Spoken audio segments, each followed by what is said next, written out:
In Chronicles 25. Amaziah was 25 years old when he became king, and he reigned in Jerusalem 29 years. His mother's name was Jehohadan. She was from Jerusalem. He did what was right in the eyes of the Lord, but not wholeheartedly. After the kingdom was firmly in his control, he executed the officials who had murdered his father the king. Yet he did not put their children to death, but acted in accordance with what is written in the law, in the book of Moses, where the Lord commanded, "Parents shall not be put to death for their children, nor children be put to death for their parents. Each will die for their own sin." Amaziah called the people of Judah together and assigned them according to their families to commanders of thousands and commanders of hundreds for all Judah and Benjamin.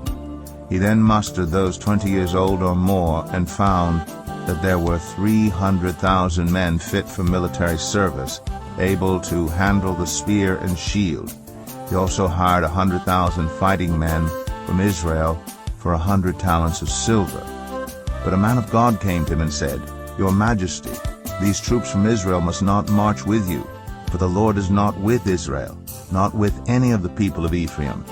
Even if you go and fight courageously in battle, God will overthrow you before the enemy, for God has the power to help or to overthrow." Amaziah asked the man of God, "But what about the 100 talents I paid for these Israelite troops?" The man of God replied, "The Lord can give you much more than that." So Amaziah dismissed the troops who had come to him from Ephraim and sent them home. They were furious with Judah and left for home in a great rage. Amaziah then marshaled his strength and led his army to the valley of Salt, where he killed 10,000 men of Seir. The army of Judah also captured 10,000 men alive, took them to the top of a cliff, and threw them down so that all were dashed to pieces. Meanwhile, the troops that Amaziah had sent back and had not allowed to take part in the war raided towns belonging to Judah from Samaria to Beth-horon. They killed 3,000 people and carried off great quantities of plunder. When Amaziah returned from slaughtering the Edomites, he brought back the gods of the people of Seir. He set them up as his own gods, bowed down to them, and burned sacrifices to them. The anger of the Lord burned against Amaziah, and he sent a prophet to him, who said, "Why do you consult this people's gods, which could not save their own people from your hand?" While he was still speaking, the king said to him, "Have we appointed you an adviser to the king? Stop. Why be struck down?" So the prophet stopped, but said, "I know that God has determined to destroy you, because you have done this and have not listened to my counsel." After Amaziah king of Judah consulted his advisers, he sent this challenge to Jehoash, son of Jehoahaz, the son of Jehu, king of Israel, "Come, let us face each other in battle." But Jehoash, king of Israel, replied to Amaziah king of Judah, "A thistle in Lebanon sent a message to a cedar in Lebanon, 'Give your daughter to my son in marriage.' Then a wild beast in Lebanon came along and trampled the thistle underfoot. You say to yourself that you have defeated Edom, and now you are arrogant and proud. But stay at home. Why ask for trouble and cause your own downfall and that of Judah also?" Amaziah, however, would not listen, for God so worked that he might deliver them into the hands of Jehoash, because they sought the gods of Edom. So Jehoash, king of Israel, attacked. He and Amaziah, king of Judah, faced each other at Beth-shemesh in Judah. Judah was routed by Israel, and every man fled to his home. Jehoash, king of Israel, captured Amaziah, king of Judah, the son of Joash, the son of Ahaziah, at Beth-shemesh. Then Jehoash brought him to Jerusalem and broke down the wall of Jerusalem from the Ephraim gate to the corner gate, a section about 400 cubits long. He took all the gold and silver and all the articles found in the temple of God that had been in the care of Obed-Edom, together with the palace treasures and the hostages, and returned to Samaria. Amaziah, son of Joash, king of Judah, lived for 15 years after the death of Jehoash, son of Jehoahaz, king of Israel. As for the other events of Amaziah's reign, from beginning to end, are they not written in the book of the kings of Judah and Israel? From the time that Amaziah turned away from following the Lord They conspired against him in Jerusalem, and he fled to Lachish. But they sent men after him to Lachish, and killed him there. He was brought back by horse, and was buried with his ancestors in the city of Judah. 2 Chronicles 26. Then all the people of Judah took Uzziah, who was 16 years old, and made him king in place of his father Amaziah. He was the one who rebuilt Elath and restored it to Judah after Amaziah rested with his ancestors. Uzziah was 16 years old when he became king, and he reigned in Jerusalem 52 years. His mother's name was Jechaliah. She was from Jerusalem. He did what was right in the eyes of the Lord, just as his father Amaziah had done. He sought God during the days of Zechariah, who instructed him in the fear of God. As long as he sought the Lord, God gave him success. He went to war against the Philistines and broke down the walls of Gath, Jabneh, and Ashdod. He then rebuilt towns near Ashdod and elsewhere among the Philistines.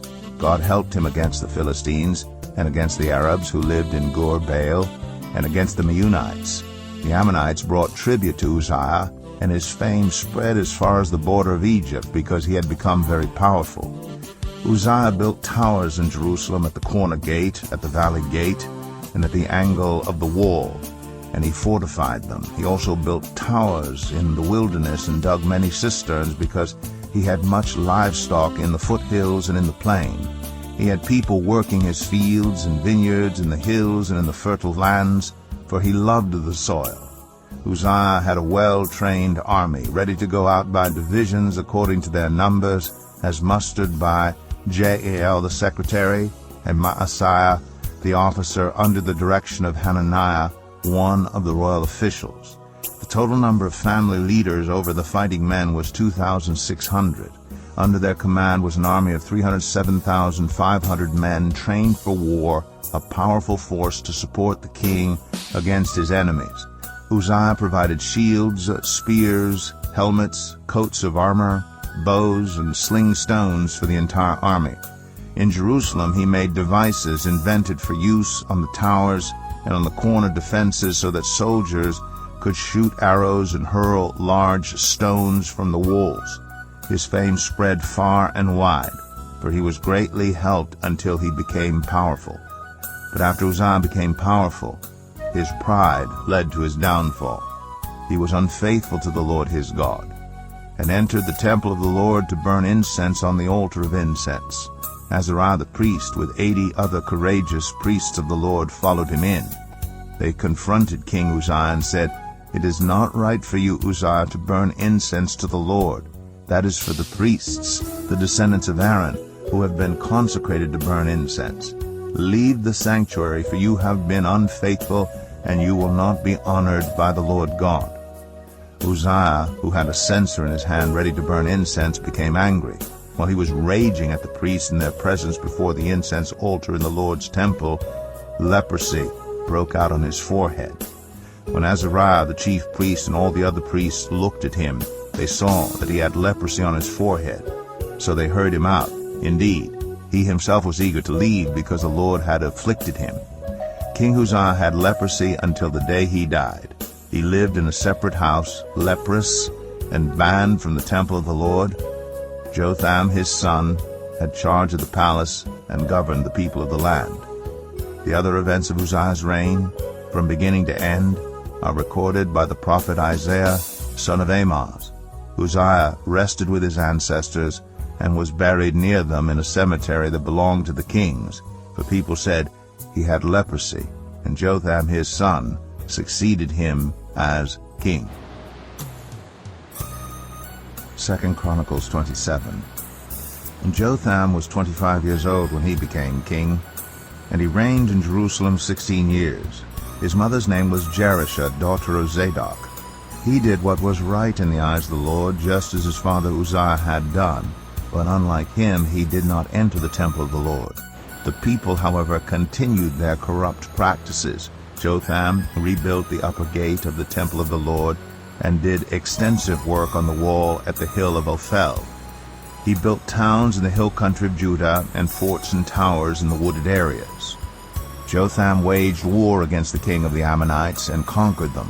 That year the Ammonites paid him 100 talents of silver, 10,000 cores of wheat, and 10,000 cores of barley. The Ammonites brought him the same amount also in the second and third years. Jotham grew powerful because he walked steadfastly before the Lord his God. The other events in Jotham's reign, including all his wars and the other things he did, are written in the book of the kings of Israel and Judah. He was 25 years old when he became king, and he reigned in Jerusalem 16 years. Jotham rested with his ancestors and was buried in the city of David, and Ahaz his son succeeded him as king. 2 Chronicles 28. Ahaz was 20 years old when he became king, and he reigned in Jerusalem 16 years. Unlike David his father, he did not do what was right in the eyes of the Lord. He followed the ways of the kings of Israel and also made idols for worshiping the Baals. He burned sacrifices in the valley of Ben-Hinnom and sacrificed his children in the fire, engaging in the detestable practices of the nations the Lord had driven out before the Israelites. He offered sacrifices and burned incense at the high places, on the hilltops, and under every spreading tree. Therefore the Lord his God delivered him into the hands of the king of Aram. The Arameans defeated him and took many of his people as prisoners and brought them to Damascus. He was also given into the hands of the king of Israel, who inflicted heavy casualties on him. In one day, Pekah, son of Remaliah, killed 120,000 soldiers in Judah, because Judah had forsaken the Lord, the God of their ancestors. Zichri, an Ephraimite warrior, killed Maaseiah, the king's son, Azrikam, the officer in charge of the palace, and Elkanah, second to the king. The men of Israel took captive from their fellow Israelites who were from Judah 200,000 wives, sons, and daughters. They also took a great deal of plunder, which they carried back to Samaria. But a prophet of the Lord named Oded was there, and he went out to meet the army when it returned to Samaria. He said to them, "Because the Lord, the God of your ancestors, was angry with Judah, he gave them into your hand. But you have slaughtered them in a rage that reaches to heaven. And now you intend to make the men and women of Judah and Jerusalem your slaves. But aren't you also guilty of sins against the Lord your God? Now listen to me. Send back your fellow Israelites you have taken as prisoners, for the Lord's fierce anger rests on you." Then some of the leaders in Ephraim, Azariah son of Jehohanan, Berechiah son of Meshillemoth, Jehizkiah son of Shallum, and Amasa son of Hadlai, confronted those who were arriving from the war. "You must not bring those prisoners here," they said, "or we will be guilty before the Lord. Do you intend to add to our sin and guilt? For our guilt is already great, and his fierce anger rests on Israel." So the soldiers gave up the prisoners and plunder in the presence of the officials and all the assembly. The men designated by name took the prisoners, and from the plunder they clothed all who were naked. They provided them with clothes and sandals, food and drink, and healing balm. All those who were weak they put on donkeys. So they took them back to their fellow Israelites at Jericho, the city of palms, and returned to Samaria. At that time King Ahaz sent to the kings of Assyria for help. The Edomites had again come and attacked Judah and carried away prisoners, while the Philistines had raided towns in the foothills and in the Negev of Judah. They captured and occupied Beth-Shemesh, Ajalon, and Gederoth, as well as Socoh, Timnah, and Gimzo, with their surrounding villages. The Lord had humbled Judah because of Ahaz king of Israel, for he had promoted wickedness in Judah and had been most unfaithful to the Lord. Tiglath-Pileser king of Assyria came to him, but he gave him trouble instead of help. Ahaz took some of the things from the temple of the Lord and from the royal palace and from the officials and presented them to the king of Assyria, but that did not help him. In his time of trouble, King Ahaz became even more unfaithful to the Lord. He offered sacrifices to the gods of Damascus, who had defeated him, for he thought, "Since the gods of the kings of Aram have helped to them, I will sacrifice to them, so they will help me." but they were his downfall, and the downfall of all Israel. Ahaz gathered together the furnishings from the temple of God and cut them in pieces. He shut the doors of the Lord's temple and set up altars at every street corner in Jerusalem. In every town in Judah he built high places to burn sacrifices to other gods and aroused the anger of the Lord, the God of his ancestors. The other events of his reign, and all his ways from beginning to end, are written in the book of the kings of Judah and Israel. Ahaz rested with his ancestors and was buried in the city of Jerusalem. But he was not placed in the tombs of the kings of Israel. And Hezekiah his son succeeded him as king. 2 Chronicles 29. Hezekiah was 25 years old when he became king, and he reigned in Jerusalem 29 years.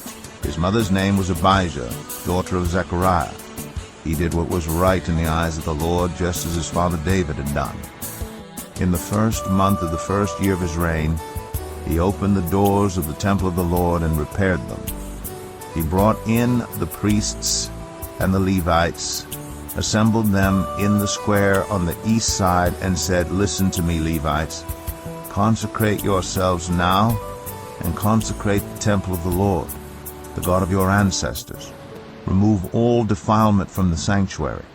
Our parents were unfaithful. They did evil in the eyes of the Lord our God and forsook him. They turned their faces away from the Lord's dwelling place and turned their backs on him. They also shut the doors of the portico and put out the lamps. They did not burn incense or present any burnt offerings at the sanctuary to the God of Israel. Therefore the anger of the Lord has fallen on Judah and Jerusalem. He has made them an object of dread and horror and scorn, as you can see with your own eyes. This is why our fathers have fallen by the sword, and why our sons and daughters and our wives are in captivity. Now I intend to make a covenant with the Lord, the God of Israel, so that his fierce anger will turn away from us. My sons, do not be negligent now, for the Lord has chosen you to stand before him and serve him, to minister before him and to burn incense." Then these Levites set to work from the Kohathites, Mahath son of Amasai, and Joel son of Azariah. From the Merarites, Kish son of Abdi, and Azariah son of Jehalalel. From the Gershonites, Joah son of Zimmah, and Eden son of Joab. From the descendants of Elizaphan, Shimri, and Jeiel. From the descendants of Asaph, Zechariah, and Mattaniah. From the descendants of Heman, Jehiel, and Shimei. From the descendants of Jeduthun, Shemaiah, and Uzziel. When they had assembled their fellow Levites and consecrated themselves, they went in to purify the temple of the Lord, as the king had ordered, following the word of the Lord. The priests went into the sanctuary of the Lord to purify it. They brought out to the courtyard of the Lord's temple everything unclean that they found in the temple of the Lord. The Levites took it and carried it out to the Kidron Valley. They began the consecration on the first day of the first month, and by the 8th day of the month they reached the portico of the Lord. For 8 more days they consecrated the temple of the Lord itself, finishing on the 16th day of the first month. Then they went in to King Hezekiah and reported, "We have purified the entire temple of the Lord, the altar of burnt offering with all its utensils, and the table for setting out the consecrated bread with all its articles. We have prepared and consecrated all the articles that King Ahaz removed in his unfaithfulness while he was king. They are now in front of the Lord's altar." Early the next morning, King Hezekiah gathered the city officials together and went up to the temple of the Lord. They brought 7 bulls, 7 rams, 7 male lambs, and 7 male goats as a sin offering for the kingdom, for the sanctuary, and for Judah. The king commanded the priests, the descendants of Aaron, to offer these on the altar of the Lord. So they slaughtered the bulls, and the priest took the blood and splashed it against the altar. Next they slaughtered the rams and splashed their blood against the altar. Then they slaughtered the lambs and splashed their blood against the altar. The goats for the sin offering were brought before the king and the assembly, and they laid their hands on them. The priests then slaughtered the goats and presented their blood on the altar for a sin offering to atone for all Israel, because the king had ordered the burnt offering and the sin offering for all Israel. He stationed the Levites in the temple of the Lord with cymbals, harps, and lyres, in the way prescribed by David and Gad the king's seer and Nathan the prophet. This was commanded by the Lord through his prophets. So the Levites stood ready with David's instruments and the priests with their trumpets. Hezekiah gave the order to sacrifice the burnt offering on the altar. As the offering began, singing to the Lord began also, accompanied by trumpets and the instruments of David, king of Israel. The whole assembly bowed in worship, while the musicians played and the trumpets sounded. All this continued until the sacrifice of the burnt offering was completed. When the offerings were finished, the king and everyone present with him knelt down and worshipped. King Hezekiah and his officials ordered the Levites to praise the Lord with the words of David and of Asaph the seer. So they sang praises with gladness and bowed down and worshipped. Then Hezekiah said, "You have now dedicated yourselves to the Lord. Come and bring sacrifices and thank offerings to the temple of the Lord." So the assembly brought sacrifices and thank offerings, and all whose hearts were willing brought burnt offerings. The number of burnt offerings the assembly brought was 70 bulls, 100 rams, and 200 male lambs, all of them for burnt offerings to the Lord. The animals consecrated as sacrifices amounted to 600 bulls and 3,000 sheep and goats. The priests, however, were too few to skin all the burnt offerings, so their relatives, the Levites, helped them until the task was finished and until other priests had been consecrated, for the Levites had been more conscientious in consecrating themselves than the priests had been. There were burnt offerings in abundance, together with the fat of the fellowship offerings and the drink offerings that accompanied the burnt offerings. So the service of the temple of the Lord was re-established. Hezekiah and all the people rejoiced at what God had brought about for his people, because it was done so quickly. 2 Chronicles 30. Hezekiah sent word to all Israel and Judah, and also wrote letters to Ephraim and Manasseh, inviting them to come to the temple of the Lord in Jerusalem and celebrate the Passover to the Lord, the God of Israel. The king and his officials and the whole assembly in Jerusalem decided to celebrate the Passover in the second month. They had not been able to celebrate it at the regular time because not enough priests had consecrated themselves and the people had not assembled in Jerusalem. The plan seemed right both to the king and to the whole assembly. They decided to send a proclamation throughout Israel from Beersheba to Dan, calling the people to come to Jerusalem and celebrate the Passover to the Lord, the God of Israel. It had not been celebrated in large numbers according to what was written. At the king's command, couriers went throughout Israel and Judah with letters from the king and from his officials, which read, "People of Israel, return to the Lord, the God of Abraham, Isaac, and Israel, that he may return to you who are left, who have escaped from the hand of the kings of Assyria. Do not be like your parents and your fellow Israelites who were unfaithful to the Lord, the God of their ancestors, so that he made them an object of horror as you see. Do not be stiff-necked as your ancestors were. Submit to the Lord, come to his sanctuary, which he has consecrated forever. Serve the Lord your God, so that his fierce anger will turn away from you. If you return to the Lord, then your fellow Israelites and your children will be shown compassion by their captors and will return to this land. For the Lord your God is gracious and compassionate. He will not turn his face from you if you return to him." The couriers went from town to town in Ephraim and Manasseh as far as Zebulun, but people scorned and ridiculed them. Nevertheless, some from Asher, Manasseh, and Zebulun humbled themselves and went to Jerusalem. Also in Judah the hand of God was on the people to give them unity of mind to carry out what the king and his officials had ordered, following the word of the Lord. A very large crowd of people assembled in Jerusalem to celebrate the festival of unleavened bread in the 2nd month. They removed the altars in Jerusalem and cleared away the incense altars and threw them into the Kidron Valley. They slaughtered the Passover lamb on the 14th day of the 2nd month. The priests and the Levites were ashamed and consecrated themselves and brought burnt offerings to the temple of the Lord. Then they took up their regular positions as prescribed in the law of Moses, the man of God. The priests splashed against the altar the blood handed to them by the Levites. Since many in the crowd had not consecrated themselves, the Levites had to kill the Passover lambs for all those who were not ceremonially clean and could not consecrate their lambs to the Lord.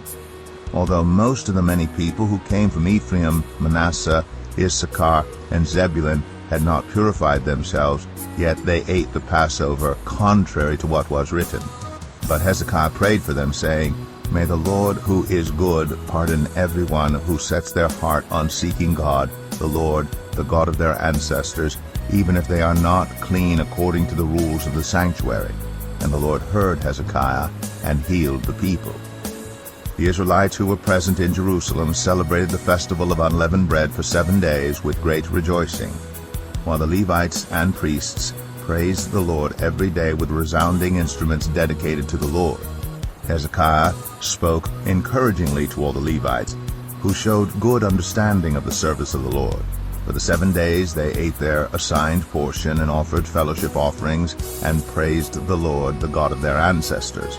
The whole assembly then agreed to celebrate the festival 7 more days. So for another 7 days they celebrated joyfully. Hezekiah, king of Judah, provided 1,000 bulls and 7,000 sheep and goats for the assembly, and the officials provided them with 1,000 bulls and 10,000 sheep and goats. A great number of priests consecrated themselves. The entire assembly of Judah rejoiced, along with the priests and Levites, and all who had assembled from Israel, including the foreigners who had come from Israel, and also those who resided in Judah. There was great joy in Jerusalem, for since the days of Solomon, son of David, king of Israel, there had been nothing like this in Jerusalem. The priests and Levites stood to bless the people, and God heard them, for their prayer reached heaven, his holy dwelling place. 2 Chronicles 31. When all this had ended, the Israelites who were there went out to the towns of Judah, smashed the sacred stones, and cut down the Asherah poles. They destroyed the high places and the altars throughout Judah and Benjamin, and in Ephraim and Manasseh. After they had destroyed all of them, the Israelites returned to their own towns and to their own property. Hezekiah assigned the priests and Levites 2 divisions, each of them according to their duties as priests or Levites, to offer burnt offerings and fellowship offerings, to minister, to give thanks, and to sing praises at the gates of the Lord's dwelling. The king contributed from his own possessions for the morning and evening burnt offerings, and for the burnt offerings on the Sabbaths, at the new moons, and at the appointed festivals, as written in the law of the Lord. He ordered the people living in Jerusalem to give the portion due the priests and Levites so they could devote themselves to the law of the Lord. As soon as the order went out, the Israelites generously gave the first fruits of their grain, new wine, olive oil, and honey, and all that the fields produced. They brought a great amount, a tithe of everything. The people of Israel and Judah, who lived in the towns of Judah, also brought a tithe of their herds and flocks, and a tithe of the holy things dedicated to the Lord their God. And they piled them in heaps. They began doing this in the 3rd month, and finished in the 7th month. When Hezekiah and his officials came and saw the heaps, they praised the Lord and blessed his people Israel. Hezekiah asked the priests and Levites about the heaps, and Azariah, the chief priest, from the family of Zadok, answered, "Since the people began to bring their contributions to the temple of the Lord, we have had enough to eat and plenty to spare, because the Lord has blessed his people, and this great amount is left over." Hezekiah gave orders to prepare storerooms in the temple of the Lord, and this was done. Then they faithfully brought in the contributions, tithes, and dedicated gifts. Conaniah, a Levite, was the overseer in charge of these things, and his brother Shimei was next in rank. Jehiel, Azaziah, Nahath, Asahel, Jeremoth, Jozabad, Eliel, Ismachiah, Mahath, and Benaiah were assistants of Conaniah, and Shimei, his brother. All these served by appointment of King Hezekiah, and Azariah, the official in charge of the temple of God. Kor, son of Imnah, the Levite, keeper of the east gate, was in charge of the freewill offerings given to God, distributing the contributions made to the Lord and also the consecrated gifts. Eden, Meniamin, Jeshua, Shemaiah, Amariah, and Shechaniah assisted him faithfully in the towns of the priests, distributing to their fellow priests according to their divisions, old and young alike. In addition, they distributed to the males 3 years old or more, whose names were in the genealogical records, all who would enter the temple of the Lord to perform the daily duties of their various tasks, according to their responsibilities and their divisions. And they distributed to the priests enrolled by their families in the genealogical records, and likewise to the Levites 20 years old or more, according to their responsibilities and their divisions. They included all the little ones, the wives, and the sons and daughters of the whole community listed in these genealogical records, for they were faithful in consecrating themselves. As for the priests, the descendants of Aaron, who lived on the farmlands around their towns or in any other towns, men were designated by name to distribute portions to every male among them and to all who were recorded in the genealogies of the Levites. This is what Hezekiah did throughout Judah, doing what was good and right and faithful before the Lord his God. In everything that he undertook in the service of God's temple and in obedience to the law and the commands, he sought his God and worked wholeheartedly, and so he prospered. 2 Chronicles 32. After all that Hezekiah had so faithfully done, Sennacherib, king of Assyria, came and invaded Judah. He laid siege to the fortified cities, thinking to conquer them for himself. When Hezekiah saw that Sennacherib had come, and that he intended to wage war against Jerusalem, he consulted with his officials and military staff about blocking off the water from the springs outside the city, and they helped him. They gathered a large group of people who blocked all the springs and the stream that flowed through the land. Why should the kings of Assyria come and find plenty of water, they said. Then he worked hard repairing all the broken sections of the wall and building towers on it. He built another wall outside that one and reinforced the terraces of the city of David. He also made large numbers of weapons and shields. He appointed military officers over the people and assembled them before him in the square at the city gate and encouraged them with these words: Be strong and courageous. Do not be afraid or discouraged because of the king of Assyria and the vast army with him. For there is a greater power with us than with him. With him is only the arm of flesh, but with us is the Lord our God to help us and to fight our battles. And the people gained confidence from what Hezekiah, the king of Judah, said. Later, when Sennacherib, king of Assyria, and all his forces were laying siege to Lachish, he sent his officers to Jerusalem with this message for Hezekiah, king of Judah, and for all the people of Judah who were there. This is what Sennacherib, king of Assyria, says: On what are you basing your confidence, that you remain in Jerusalem under siege? When Hezekiah says, The Lord our God will save us from the hand of the king of Assyria, he is misleading you, to let you die of hunger and thirst. Did not Hezekiah himself remove this God's high places and altars, saying to Judah and Jerusalem, You must worship before one altar and burn sacrifices on it? Do you not know what I and my predecessors have done to all the peoples of the other lands? Were the gods of those nations ever able to deliver their land from my hand? Who of all the gods of these nations that my predecessors destroyed has been able to save his people from me? How then can your God deliver you from my hand? Now do not let Hezekiah deceive you and mislead you like this. Do not believe him.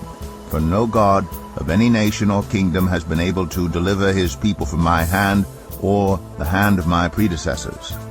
How much less will your God deliver you from my hand? Sennacherib's officers spoke further against the Lord God and against his servant Hezekiah.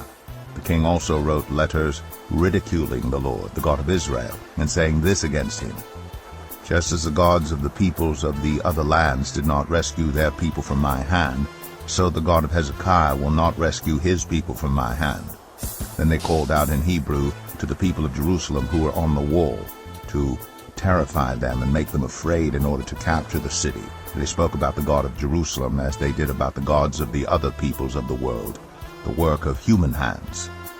King Hezekiah and the prophet Isaiah son of Amoz cried out in prayer to heaven about this, and the Lord sent an angel who annihilated all the fighting men and the commanders and officers in the camp of the Assyrian king. So he withdrew to his own land in disgrace. And when he went into the temple of his God, some of his sons, his own flesh and blood, cut him down with the sword. So the Lord saved Hezekiah and the people of Jerusalem from the hand of Sennacherib, king of Assyria, and from the hand of all others. He took care of them on every side. Many brought offerings to Jerusalem for the Lord and valuable gifts for Hezekiah, king of Judah. From then on, he was highly regarded by all the nations. In those days Hezekiah became ill and was at the point of death. He prayed to the Lord, who answered him and gave him a miraculous sign. But Hezekiah's heart was proud, and he did not respond to the kindness shown him. Therefore the Lord's wrath was on him and on Judah and Jerusalem. Then Hezekiah repented of the pride of his heart, as did the people of Jerusalem. Therefore the Lord's wrath did not come on them during the days of Hezekiah. Hezekiah had very great wealth and honor, and he made treasuries for his silver and gold, and for his precious stones, spices, shields, and all kinds of valuables. He also made buildings to store the harvest of grain, new wine, and olive oil. And he made stalls for various kinds of cattle, and pens for the flocks. He built villages and acquired great numbers of flocks and herds, for God had given him very great riches. It was Hezekiah who blocked the upper outlet of the Gihon spring and channeled the water down to the west side of the city of David. He succeeded in everything he undertook. But when envoys were sent by the rulers of Babylon to ask him about the miraculous sign that had occurred in the land, God left him to test him and to know everything that was in his heart. The other events of Hezekiah's reign and his acts of devotion are written in the vision of the prophet Isaiah son of Amoz in the book of the kings of Judah and Israel. Hezekiah rested with his ancestors and was buried on the hill where the tombs of David's descendants are. All Judah and the people of Jerusalem honored him when he died, and Manasseh his son succeeded him as king. 2 Chronicles 33. Manasseh was 12 years old when he became king, and he reigned in Jerusalem 55 years. He did evil in the eyes of the Lord, following the detestable practices of the nations the Lord had driven out before the Israelites. He rebuilt the high places his father Hezekiah had demolished. He also erected altars to the Baals and made Asherah poles. He bowed down to all the starry hosts and worshipped them. He built altars in the temple of the Lord, of which the Lord had said, "My name will remain in Jerusalem forever." In both courts of the temple of the Lord he built altars to all the starry hosts. He sacrificed his children in the fire in the valley of Ben-Hinnom, practiced divination and witchcraft, sought omens and consulted mediums and spiritists. He did much evil in the eyes of the Lord, arousing his anger. He took the image he had made and put it in God's temple, of which God had said to David and to his son Solomon, "In this temple and in Jerusalem, which I have chosen out of all the tribes of Israel, I will put my name forever. I will not again make the feet of the Israelites leave the land I assigned to your ancestors, if only they will be careful to do everything I commanded them concerning all the laws, decrees, and regulations given through Moses." But Manasseh led Judah and the people of Jerusalem astray, so that they did more evil than the nations the Lord had destroyed before the Israelites. The Lord spoke to Manasseh and his people, but they paid no attention. So the Lord brought against them the army commanders of the king of Assyria, who took Manasseh prisoner, put a hook in his nose, bound him with bronze shackles, and took him to Babylon. In his distress he sought the favor of the Lord his God and humbled himself greatly before the God of his ancestors. And when he prayed to him, the Lord was moved by his entreaty and listened to his plea. So he brought him back to Jerusalem and to his kingdom. Then Manasseh knew that the Lord is God. Afterward he rebuilt the outer wall of the city of David, west of the Gihon spring in the valley, as far as the entrance of the fish gate, and encircling the hill of Ophel. He also made it much higher. He stationed military commanders in all the fortified cities in Judah. He got rid of the foreign gods and removed the image from the temple of the Lord, as well as all the altars he had built on the temple hill and in Jerusalem, and he threw them out of the city. Then he restored the altar of the Lord and sacrificed fellowship offerings and thank offerings on it, and told Judah to serve the Lord, the God of Israel. The people, however, continued to sacrifice at the high places, but only to the Lord their God. The other events of Manasseh's reign, including his prayer to his God and the words the seers spoke to him in the name of the Lord, the God of Israel, are written in the annals of the kings of Israel. His prayer, and how God was moved by his entreaty, as well as all his sins and unfaithfulness, and the sites where he built high places and set up Asherah poles and idols before he humbled himself, all these are written in the records of the seers. Manasseh rested with his ancestors and was buried in his palace. And Amon, his son, succeeded him as king. Amon was 22 years old when he became king, and he reigned in Jerusalem 2 years. He did evil in the eyes of the Lord, as his father Manasseh had done. Amon worshipped and offered sacrifices to all the idols Manasseh had made. But unlike his father Manasseh, he did not humble himself before the Lord. Amon increased his guilt. Amon's officials conspired against him and assassinated him in his palace. Then the people of the land killed all who had plotted against King Amon, and they made Josiah his son king in his place. 2 Chronicles 34. Josiah was 8 years old when he became king, and he reigned in Jerusalem 31 years. He did what was right in the eyes of the Lord and followed the ways of his father David, not turning aside to the right or to the left. In the 8th year of his reign, while he was still young, he began to seek the God of his father David. In his 12th year he began to purge Judah and Jerusalem of high places, Asherah poles, and idols. Under his direction the altars of the Baals were torn down. He cut to pieces the incense altars that were above them and smashed the Asherah poles and the idols. These he broke to pieces and scattered over the graves of those who had sacrificed to them. He burned the bones of the priests on their altars, and so he purged Judah and Jerusalem. In the towns of Manasseh, Ephraim, and Simeon, as far as Naphtali, and in the ruins around them, he tore down the altars and the Asherah poles, and crushed the idols to powder, and cut to pieces all the incense altars throughout Israel. Then he went back to Jerusalem. In the 18th year of Josiah's reign, to purify the land and the temple, he sent Shaphan, son of Azaliah, and Maaseiah, the ruler of the city, with Joah, son of Joahaz, the recorder, to repair the temple of the Lord his God. They went to Hilkiah, the high priest, and gave him the money that had been brought into the temple of God, which the Levites, who were the gatekeepers, had collected from the people of Manasseh, Ephraim, and the entire remnant of Israel, and from all the people of Judah and Benjamin, and the inhabitants of Jerusalem. Then they entrusted it to the men appointed to supervise the work on the Lord's temple. These men paid the workers who repaired and restored the temple.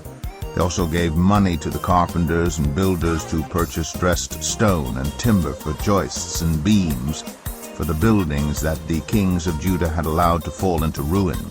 The workers labored faithfully. Over them to direct them were Jahath and Obadiah, Levites descended from Merari, and Zechariah and Meshullam, descended from Kohath. The Levites, all who were skilled in playing musical instruments, had charge of the laborers and supervised all the workers from job to job. Some of the Levites were secretaries, scribes, and gatekeepers.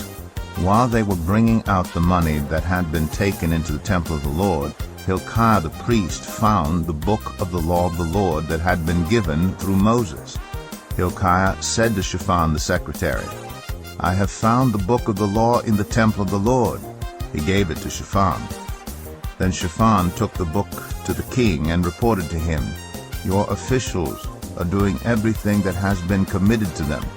They have paid out the money that was in the temple of the Lord and have entrusted it to the supervisors and workers." Then Shaphan, the secretary, informed the king, "Hilkiah the priest has given me a book." And Shaphan read from it in the presence of the king. When the king heard the words of the law, he tore his robes. He gave these orders to Hilkiah, Ahikam son of Shaphan, Abdon son of Micah, Shaphan the secretary, and Asaiah the king's attendant. "Go and inquire of the Lord for me, and for the remnant in Israel and Judah about what is written in this book that has been found. Great is the Lord's anger that is poured out on us, because those who have gone before us have not kept the word of the Lord. They have not acted in accordance with all that is written in this book." Hilkiah and those the king had sent with him went to speak to the prophet Huldah, who was the wife of Shallum, son of Tokath, the son of Hazra, keeper of the wardrobe. She lived in Jerusalem in the new quarter. She said to them, "This is what the Lord, the God of Israel, says. Tell the man who sent you to me, this is what the Lord says. I'm going to bring disaster on this place and its people. All the curses written in the book that has been read in the presence of the king of Judah, because they have forsaken me and burned incense to other gods and aroused my anger by all that their hands have made. My anger will be poured out on this place and will not be quenched. Tell the king of Judah, who sent you to inquire of the Lord, this is what the Lord, the God of Israel, says concerning the words you heard. Because your heart was responsive and you humbled yourself before God when you heard what he spoke against this place and its people, and because you humbled yourself before me and tore your robes and wept in my presence, I have heard you, declares the Lord. Now I will gather you to your ancestors, and you will be buried in peace.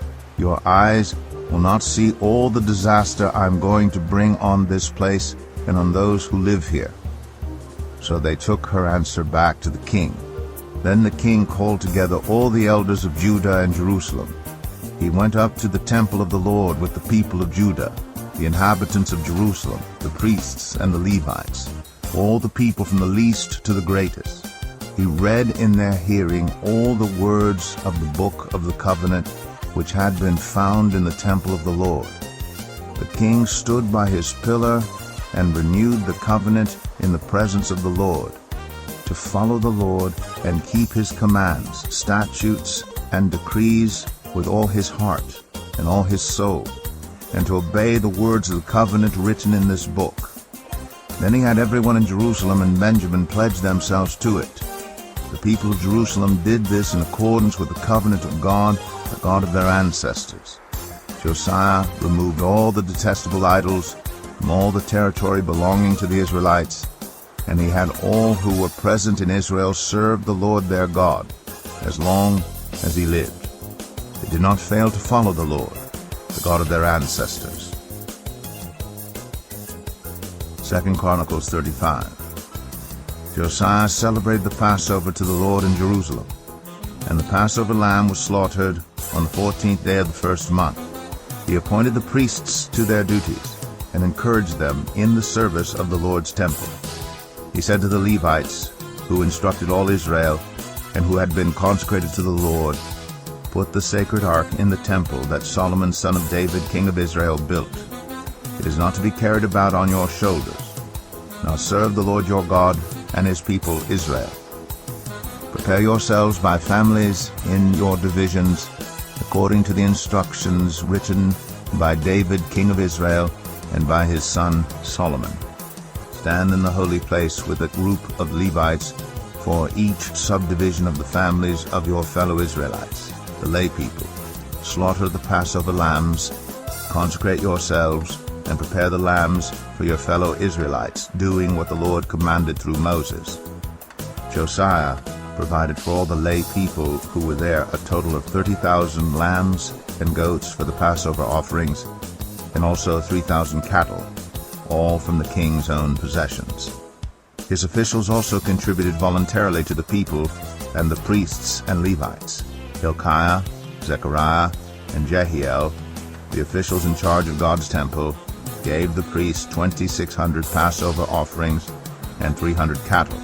Also, Conaniah, along with Shemaiah and Nethanel, his brothers, and Hashabiah, Jeiel, and Jozabad, the leaders of the Levites, provided 5,000 Passover offerings and 500 head of cattle for the Levites. The service was arranged, and the priests stood in their places with the Levites in their divisions, as the king had ordered. The Passover lambs were slaughtered, and the priests splashed against the altar the blood handed to them, while the Levites skinned the animals. They set aside the burnt offerings to give them to the subdivisions of the families of the people to offer to the Lord, as it is written in the book of Moses. They did the same with the cattle. They roasted the Passover animals over the fire as prescribed, and boiled the holy offerings in pots, cauldrons, and pans, and served them quickly to all the people. After this, they made preparations for themselves and for the priests, because the priests, the descendants of Aaron, were sacrificing the burnt offerings and the fat portions until nightfall. So the Levites made preparations for themselves and for the Aaronic priests. The musicians, the descendants of Asaph, were in the places prescribed by David: Asaph, Heman, and Jeduthun the king's seer. The gatekeepers at each gate did not need to leave their posts, because their fellow Levites made the preparations for them. So at that time the entire service of the Lord was carried out for the celebration of the Passover and the offering of burnt offerings on the altar of the Lord, as King Josiah had ordered. The Israelites who were present celebrated the Passover at that time and observed the festival of unleavened bread for 7 days. The Passover had not been observed like this in Israel since the days of the prophet Samuel, and none of the kings of Israel had ever celebrated such a Passover as did Josiah, with the priests, the Levites, and all Judah and Israel who were there with the people of Jerusalem. This Passover was celebrated in the 18th year of Josiah's reign. After all this, when Josiah had set the temple in order, Necho, king of Egypt, went up to fight at Carchemish on the Euphrates, and Josiah marched out to meet him in battle. But Necho sent messengers to him, saying, "What quarrel is there, king of Judah, between you and me? It is not you I am attacking at this time, but the house with which I am at war. God has told me to hurry, so stop opposing God who is with me, or he will destroy you." Josiah, however, would not turn away from him, but disguised himself to engage him in battle. He would not listen to what Necho had said at God's command, but went to fight him on the plain of Megiddo. Archers shot King Josiah, and he told his officers, "Take me away, I am badly wounded." So they took him out of his chariot, put him in his other chariot, and brought him to Jerusalem, where he died. He was buried in the tombs of his ancestors, and all Judah and Jerusalem mourned for him. Jeremiah composed laments for Josiah, and to this day all the male and female singers commemorate Josiah in the laments. These became a tradition in Israel and are written in the laments. The other events of Josiah's reign and his acts of devotion in accordance with what is written in the law of the Lord, all the events from beginning to end, are written in the book of the kings of Israel and Judah. 2 Chronicles 36. And the people of the land took Jehoahaz, son of Josiah, and made him king in Jerusalem in place of his father. Jehoahaz was 23 years old when he became king, and he reigned in Jerusalem 3 months. The king of Egypt dethroned him in Jerusalem and imposed on Judah a levy of 100 talents of silver and a talent of gold. The king of Egypt made Eliakim, a brother of Jehoahaz, king over Judah and Jerusalem, and changed Eliakim's name to Jehoiakim. But Necho took Eliakim's brother Jehoahaz and carried him off to Egypt. Jehoiakim was 25 years old when he became king, and he reigned in Jerusalem 11 years. He did evil in the eyes of the Lord his God, Nebuchadnezzar, king of Babylon, attacked him and bound him with bronze shackles to take him to Babylon. Nebuchadnezzar also took to Babylon articles from the temple of the Lord, and put them in his temple there. The other events of Jehoiakim's reign, the detestable things he did, and all that was found against him, are written in the book of the kings of Israel and Judah, and Jehoiachin his son succeeded him as king. Jehoiachin was 18 years old when he became king, and he reigned in Jerusalem 3 months and 10 days. He did evil in the eyes of the Lord. In the spring, King Nebuchadnezzar sent for him and brought him to Babylon, together with articles of value from the temple of the Lord, and he made Jehoiachin's uncle Zedekiah king over Judah and Jerusalem. Zedekiah was 21 years old when he became king, and he reigned in Jerusalem 11 years. He did evil in the eyes of the Lord his God, and did not humble himself before Jeremiah the prophet, who spoke the word of the Lord. He also rebelled against King Nebuchadnezzar, who had made him take an oath in God's name. He became stiff-necked and hardened his heart, and would not turn to the Lord, the God of Israel. Furthermore, all the leaders of the priests and the people became more and more unfaithful, following all the detestable practices of the nations, and defiling the temple of the Lord, which he had consecrated in Jerusalem. The Lord, the God of their ancestors, sent word to them through his messengers again and again, because he had pity on his people and on his dwelling place. But they mocked God's messengers, despised his words, and scoffed at his prophets, until the wrath of the Lord was aroused against his people, and there was no remedy. He brought up against them the king of the Babylonians, who killed their young men with the sword in the sanctuary, and did not spare young men or young women, the elderly or the infirm. God gave them all into the hands of Nebuchadnezzar. He carried to Babylon all the articles from the temple of God, both large and small, and the treasures of the Lord's temple, and the treasures of the king and his officials. They set fire to God's temple, and broke down the wall of Jerusalem. They burned all the palaces and destroyed everything of value there.